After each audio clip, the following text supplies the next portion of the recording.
monstruo. ¿Quién está en mi bosque encantado? Ay, hola, no me hagas daño, jeje. Hola. ¿Qué no viste los letreros de que no se podía entrar al bosque encantado, hipopótamo? No, lo siento, es que yo quería, me dio mucho miedo, pero yo quería revisar qué había.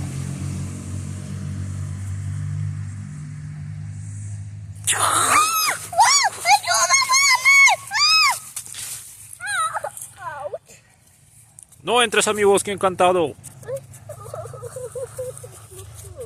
¿Tú también? Sí. ¿Y dónde no hay una espada?